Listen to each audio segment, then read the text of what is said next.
Welcome to the Politics of Everything. I'm Amber Daines, your host and podcast producer. This is a half hour of power, a podcast dropping every week where I unpack the politics of everything, from money to motherhood, nutrition to narcissism, startups to secularism, the environment, quality, and much, much more. Our guests are seasoned in the field or topic of their choice, even if you've not heard of them yet. This is a non-partisan show. So while I love exploring varied views and get a buzz from a healthy debate of ideas, this is not a purely blue, white, green program. Please subscribe, tune in and enjoy the politics of everything. If I said I'd like to give you some feedback, how do you immediately react inside? Welcoming, hostile, something more nuanced perhaps? That is today's podcast topic, and I have to be honest, I've had to get better at both giving and accepting feedback from others over many years in workplaces and personally. It can be hard at times, especially when it's not good. Sue Anderson's obsessed with what she calls feedback fitness, a term which I love, and today she is my guest on this episode of The Politics of Everything. Sue has worked across many industries, including with leaders in government, education and training, manufacturing, mining, electricity, gas, water and waste services, transport, healthcare and finance. Sue has developed the world-leading and unique feedback fitness framework that provides a step-by-step structure to ensure feedback conversations promote psychological safety. Sue also provides mental skills coaching for elite athletes and is a qualified mediator in her spare time. And she is a runner. She says that she'd also like to mention that she has a husband and 3 kids. And I love this topic of feedback. We haven't done it yet. So warmly welcoming Sue to the Politics of Everything. Thanks, Amber. Thanks for having me here. I'm excited. This is like my favourite topic to talk about. Podcasting remotely can be challenging, but it doesn't have to be. Since day one of the Politics of Everything, I have relied on Zencastr's all-in-one solution to make the process quick and painless, the way it should be for those of us who just love great content and want to get our ideas out into the world. If you know me, I'm obsessed with quality in terms of my guests, my sound, and everything about my show has to be great the first time. I'm time poor. It's so easy to use Zencastr. I'm not tech savvy and you don't need to be either. There's nothing to download. Just click on the link and off we go. Zencastr is all about making your podcasting experience easy, and with everything from local recording to automated post-productions now in their toolkit, you don't have to leave your browser to get that episode done, and done fast. I have a special offer for you, and hopefully you can experience what I have with Zencastr. Go to zencastr.com/pricing and use my VIP code, The Politics of Everything, all lowercase and one word, to get 30% off your first 3 months of Zencastr Professional. How good is that? I want you to have the same easy experiences I do for all my podcasting and content needs. It's time to share your story. It's amazing, isn't it? And it's something we all have to get to grips with. But I will start by asking you what you thought you might want to be when you were a lot younger. Do you have a bit of a backstory that maybe connects the dots for us of how you ended up where you are today? I don't know if it connects the dots. I was a very keen athlete as a junior. So I was, thinking I'd like to be a coach one day, which, I am now, a mindset coach. So I guess that's connecting the dots. Then I went through, the dietitian stage. Then I went through the sports psychologist stage. So anything to do with sport was what I was really passionate about. So I did study exercise science at uni, and we had back then, this is 30 years ago, we had a stream, you could pick your stream. So I went down the sports psychology stream and really loved it. Ended up doing extra units in psychology, did extra study, with all intentions of going on and becoming a psychologist. But then my dad sadly passed away. My mum had already died when I was younger. So I was like, oh gosh, I need to get a job. So I've always had that interest in human behaviour and brain. I actually ended up getting work in disability. So still to do with brain, but not necessarily sport. Yeah, absolutely. And I think that all kind of does make sense in terms of what you're doing now. And, I guess you still do the running piece. So fitness is part of your life, which I think is really important. It's something that's really important to me as well.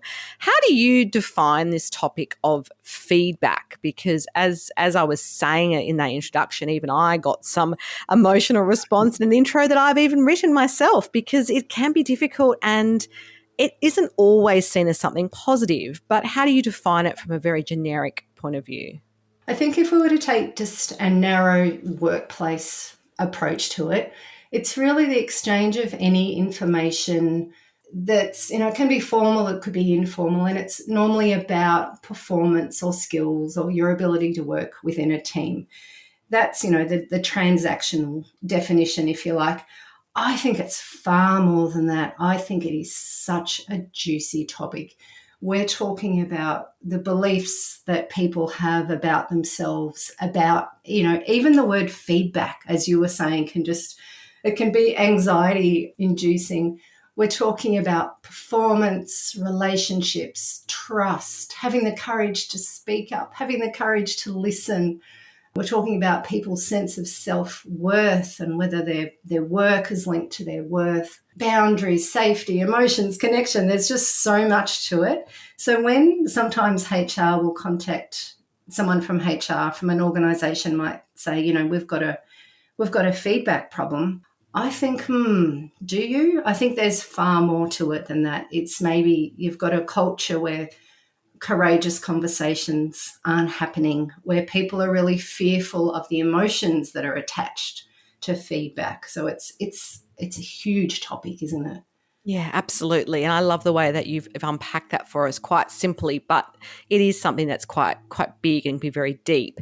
I guess feedback can be more than just, words or a scorecard, particularly in corporate life. I think of those kind of feedback, 360 feedback opportunities often that they talk about, or you've got your 6-monthly review, those sorts of milestones, if you like. Paint us a picture of the variety of the types of feedback that you see across businesses that might be a little bit beyond that kind of basic level of, here's your annual review and these are the bits that you've done well and these are the things you need to improve. And we've kind of scored you, which I kind of remember when I worked in corporate was always terrifying. And it often was just delivered so blandly without any emotion, particularly 20 odd years ago. I think, we've come a long way, but it certainly was something that it felt like it was just numbers and a few words that they could say, and then you're supposed to go back to normal. But I think that it's bigger than that, right? Yeah, I like to think of feedback as a series of conversations. I think, so I was a leader in state government, 25 years ago. And probably similar to you, it was very, here's your once a year annual performance review. I used to have something called supervision, and I don't even think feedback was on we used to fill out a pro forma. I don't even think feedback was on there as a topic to talk about. And of course, back then, the only framework that I remember using was a particular kind of sandwich. And you might know what type of sandwich I'm talking about. It's not a nice one. And it used to be, you know what I'm talking about, Amber? I do. There's a whole generation that are like going, wow, who are these people? But I do know. It was a framework, and it was developed, I forget the guy's name. I did look it up once, but it was just talking about communication in general, not specifically for feedback, but it was sort of latched on to feedback. And it was, start with something positive, say what you really want to say, but you're probably afraid to say it, and then finish with something positive. So as a leader back then, that's the only framework I knew. So I used it. We have, we've moved on. We've got lots of more awareness around things like empathy and compassion and connection now. So we don't have to use that sandwich anymore. We've got much better frameworks. So back then it was, the once a year. The way that industries are moving now, it's more and more common that we're going to have ongoing conversations. So I like to think of them as conversations rather than a speech that you're going to prepare. Yeah. And so the feedback fitness framework, it's all about the series of conversations that you have. It's an ongoing, and it's all about setting up these conversations for success right from the start. So, when you're recruiting, hey, if you want to come and work in our team, that's fantastic. We've got this culture where we have feedback conversations. We really value two-way feedback conversations where we really listen. And then, in the interview, you might like to ask, can you share what's important to you about feedback? So you're really starting to understand the person's beliefs about feedback. And then, during induction, hey, welcome to the team. Once you settle in, we're going to have a conversation about feedback. I'm not going to offer you any feedback yet. We're going to have a conversation about it. So I love to work at the belief level, because if you have not very useful beliefs about feedback, scary, awful, means I've done something wrong. Or if I offer this person feedback, oh, it's a bit risky, I might damage the relationship and they might then avoid me. Trying to change behavior around feedback conversations when you haven't addressed the beliefs that hold those behaviors in place won't work. So the feedback framework is very much based on, let's look at your beliefs about it so that you don't have a fear response. Yeah. Yeah, exactly. That's what we're trying to get to, I guess, because we know we're never at our best if we're in that, that flight and fright kind of feeling when you're sitting there across from someone or over a Zoom or whatever the forum might be, and you're just taking this in, but you're not really listening sometimes. You're really out of your body when you feel like you're the person that's being critiqued, if you like. So what are some of the best ways that leaders can learn to be more confident and courageous, if you like, in those conversations with staff? Because at the end of the day, we all want the same thing. We want a great performance at work. We want people to have an awesome work culture.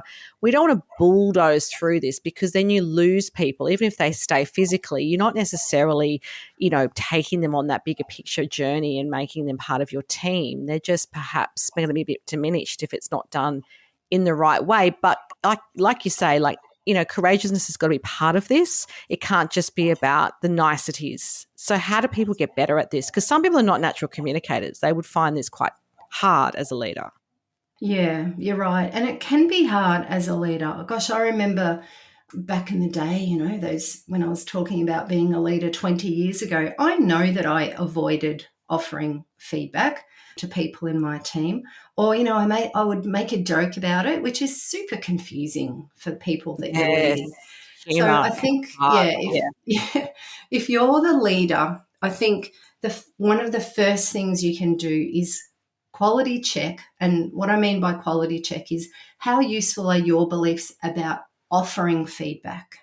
Because if you believe, could go pear-shaped, I'm not, it's a big risk. What if they put in a complaint about me?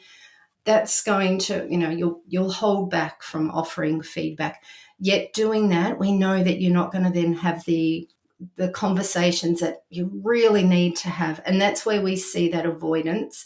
And you might have experienced this or even seen this, Amber, where people are just moved from one team to another team. Yes. They're doing a That secondment is now because no bizarre. one wants to offer them the feedback. Yeah, I've seen that, especially in big businesses where that's a possibility. It's harder in a smaller enterprise. But yeah, that's definitely one of the responses, I guess, to sometimes this feedback avoidance. And what's your view of something like 360 feedback? Is it always necessary and helpful for workplaces? Look, I remember doing, being a participant in 360-degree feedback. I think in some organisations it's a nice tool to do. I'm not a massive fan, to be honest. Tell me why. I think if you set up the culture and the environment where feedback doesn't have to be anonymous, I think you can get more out of the feedback rather than, here's some anonymous feedback. I would rather, let's talk about feedback. Let's set up a safe culture. Let's work, look at our relationships so that we can have these feedback conversations where we're both very clear on our intention. We're both very clear on our permission. We're coming from compassion. We're coming from care, respect. We're very clear on our boundaries so that we can have feedback conversations. The other thing that can be really tricky with the 360-degree feedback is you're asking peers to judge peers. And I think that's a really hard, it's hard to be someone's peer where you want to be very supportive of them, but then also be their judge. So I just wonder, are peers the best people to, are they qualified to offer feedback on your performance? They can definitely share their experience of working alongside you, yes, but I don't know that they're qualified to judge your performance. And if we think about, the three different types of feedback, the first one's acknowledgement, which is, this is what you're doing really well. And it's more than just praise. It's, I'm going to acknowledge that half our team have been on leave, or we've got 50% of our team of vacant positions at the moment, or we've had 5 different general managers in the last 18 months, or we're dealing with flood or fire. Yeah, so very specific to the moment, if you like. It's not just that broader, you're doing well and you're a great essential part of the team, which can feel like platitudes. Yeah. And so acknowledgement feedback has its place. It's if someone's new to the role or new to the particular skill, absolutely marinate them in acknowledgement feedback. So that's when, as a leader, you step into cheerleader role. So you're all about encouraging and motivating and connecting and reassuring. That's the first type. And the research says always start with that first type. Then we've got the next type, which is evaluation feedback. And this is the one that most leaders they feel least confident in. So evaluation feedback, that's when you're letting the other person know this is where you stand, this is how you're going, and this is the important bit, in relation to expectations. Now, if you haven't had what I call a warm-up conversation, which is where you talk about feedback but you're not offering any feedback, and those expectations aren't very clear, and you haven't said to the other person, and this is how we're going to measure them, this is the metric, this is, how we're going to let you know how you're going. You come to your annual performance review and it's really, really difficult to then offer evaluation feedback. And that's when, as leader, you're in the role of qualified assessor. So acknowledgement feedback, always start with that one. This is what you're doing really well. You're in the role of cheerleader. Evaluation feedback comes second. You're in the role of qualified assessor. And that's where I think with the 360, especially the peer-to-peer feedback.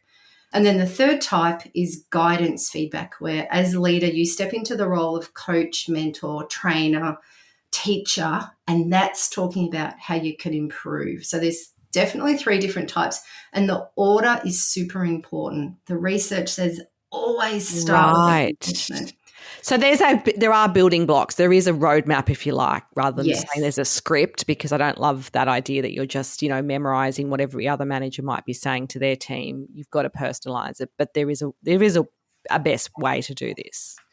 Yeah, that's the process of, the middle bit, which I call the workout. So being an athlete, I've used the metaphor of always do a warm-up. So your warm-up is a conversation. It's a meta conversation. You're asking them, what's important to you about receiving feedback? What do you believe about it? What does it mean to you? You're talking about your intention. So you're being very clear. You're talking about boundaries and you're asking permission, which sounds a bit strange, but it absolutely works. Hey, is it okay if I offer you some feedback on or about the way you've formatted the Jones report? Because, and then so that's a separate conversation you have about getting into, understanding the beliefs. You're tailoring the feedback to each individual person in your team, and you're making your intention very clear. The workout, that's when you're offering the 3 different types of feedback: acknowledgement, evaluation, guidance, and make sure that as leader, you're comfortable with those 3 different roles, because you can't just do one. No, you have to do it all. And that's probably takes a bit of courage and confidence and practice as well, right? Like nobody's great at something the first time they do this. Exactly. And that's, be open to, and that's the last bit of the framework is, or the metaphor is, the cool down. So the cool down's all about psychological safety. Brené Brown would call it circling back. You've been courageous and you've offered them the feedback. Hopefully you've listened to them, they've listened to you. Now let's get return on investment from that. So that's the cool down, is when you go back and you ask, hey, how are you feeling about our feedback conversation yesterday? Now that you've had a chance to think about it, process it, reflect on it, is there anything else we need to talk about? Is there anything else you need from me? Is there anything else that we missed? And then a week later, hey, how did you go implementing that feedback? So you're getting the most return on your investment. I've done my own research, Amber, around, and it was a Survey Monkey research around people feeling, most confident and least confident. And it's probably no surprise most leaders feel most confident about offering the acknowledgement feedback. Yes. This is what you're doing really well. They feel next most confident about guidance feedback. This is how you can do better, that role of coach and mentor. It's the evaluation feedback. This is how you're going in relation to expectations, specifically when people are underperforming. That's the bit where, you mentioned courage before. That's the bit that most leaders struggle with. Yeah, absolutely. I could imagine that. That makes perfect sense, really, when you put it like that. If we've got legacy cultural issues or those toxic team members who may have been there for a long time, they could even be the top performers if you're just looking at, overall things like, it's sales, profit, those sorts of metrics, if you like. Is that feedback process likely to be different? Because they might have come through a culture where this has never happened before, and suddenly we've got this new framework and this new way of doing things, or generationally there's been a shift in leadership, and so this is the way which the workplace operates. How might that be treated, if you like? How can we manage and accommodate that? Yeah, that can definitely happen. You've got these high performers who have maybe been told how wonderful, they've been praised, their whole career maybe, or they've had leaders in the past who have been reluctant to offer them the feedback. Because their personalities may have been not, open to it, or like, yeah, it's just a tough one. I've worked in workplaces like that, and then suddenly there's a whole, there's a new way of working and they don't necessarily love it. Yeah. And they there's that legacy kind of behavior which happens, I think. And yeah, and we don't want to lose them because they're fantastic with our clients.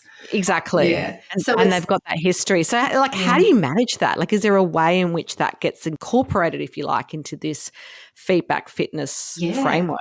Yeah, so that's what we would cover in the warm-up. So the warm-up conversation is the conversation you have before you offer any feedback.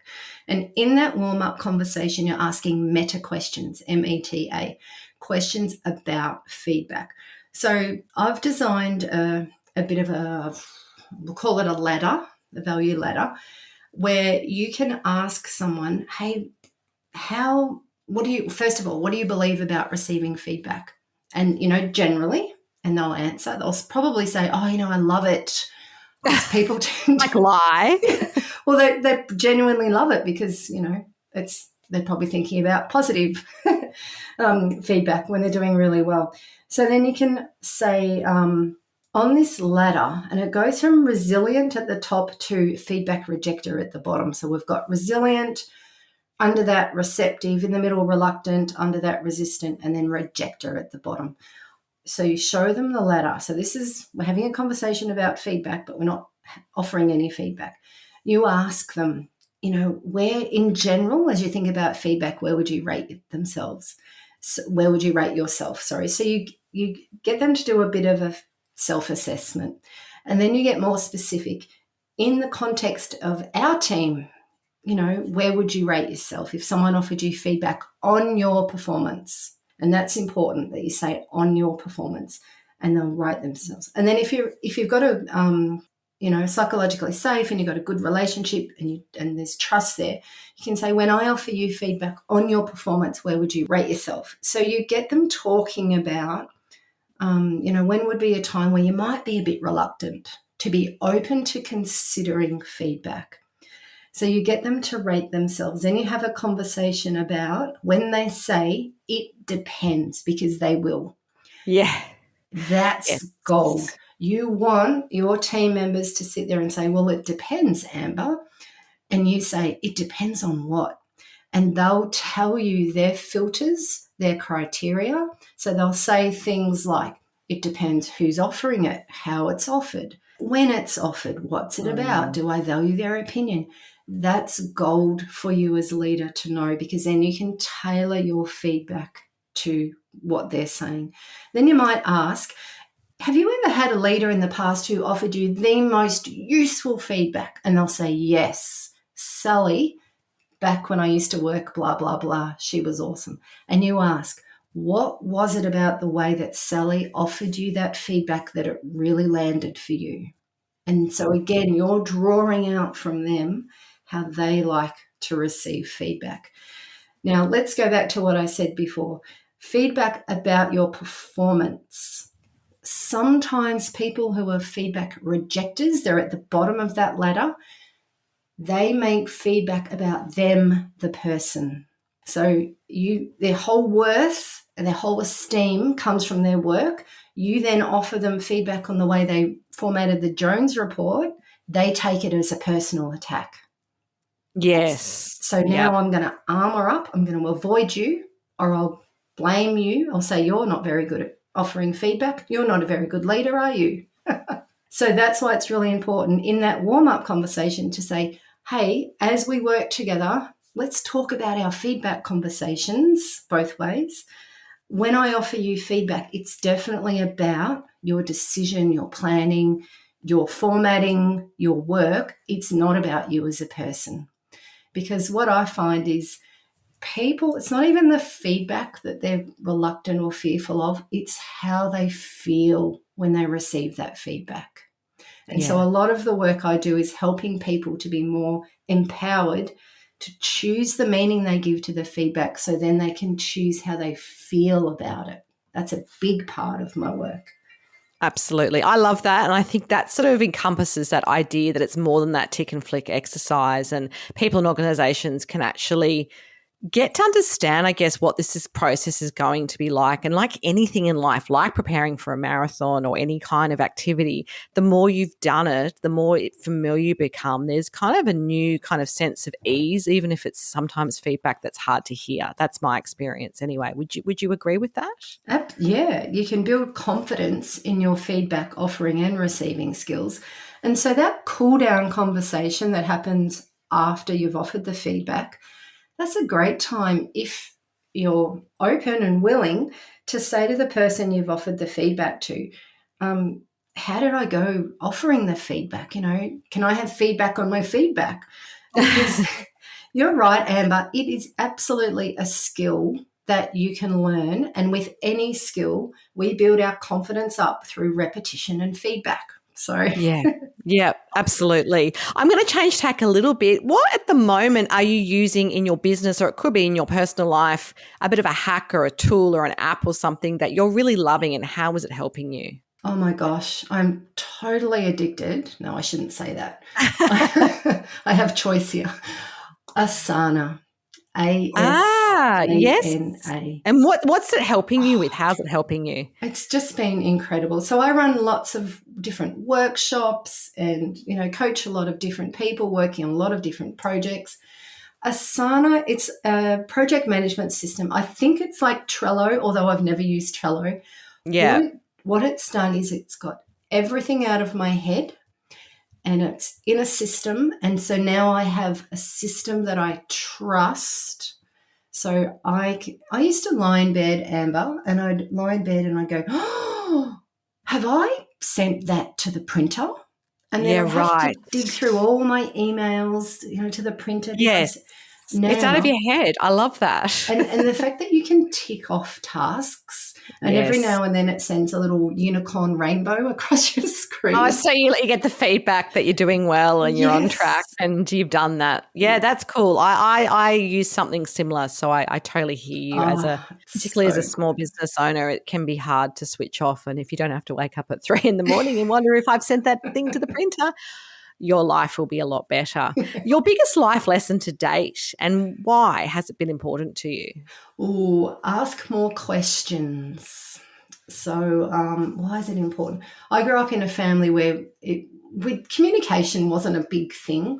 That sounds really strange. We were very loved, but we didn't talk about a lot of things. And there were a lot of, that's a bit generational, I would say. I relate to that. And there's a lot of things where, people things were said and I just sort of accepted it. And it's not about, being challenging. It was just, I wish I had have asked more questions.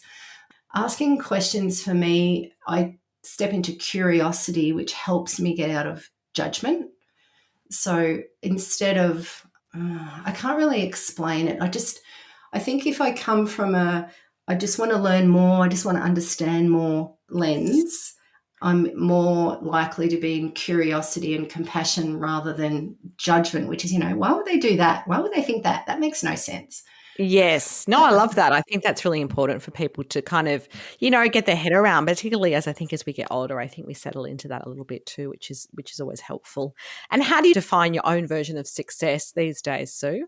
For me, it's all about healthy relationships. So during COVID, I really started to value the importance of my relationships, when we were cut off from everyone, and also health. So for me, success is, if you won Tats Lotto and you never had to work again, would you still get up and do what you're doing now? And do you have the energy? So it's healthy relationships, but also healthy body to have the energy to wake up and go, I love the work that I do. And if I won the 20 million midweek Tats Lotto, I reckon I'd still do it. That would be Yeah, success for me. absolutely. And just a final takeaway message for us on the politics of feedback. Just because someone offers you feedback doesn't mean you have to be affected by it. You have choice. You have choice in what you make it mean, whether you take it on board or not. You have choice in how you feel about it. So just because someone offers you feedback doesn't mean you have to be affected by it. Awesome. I've loved our conversation and I'm sure the audience has too. And of course, if you do want to connect further with Sue and find out more about what she offers, there will be some details and links on the show notes. Until next time, take care. Thanks so much for listening today. If you've enjoyed the politics of everything, I thrive on your feedback. So please add a short review and share the podcast with your network through Apple, Spotify, and all the usual suspects. I'm always on the hunt for new and diverse guests, so if you or someone you know has a fresh idea you're busting to get out there, please email me at amber@amberdanes.com and my crew will get back to you very soon.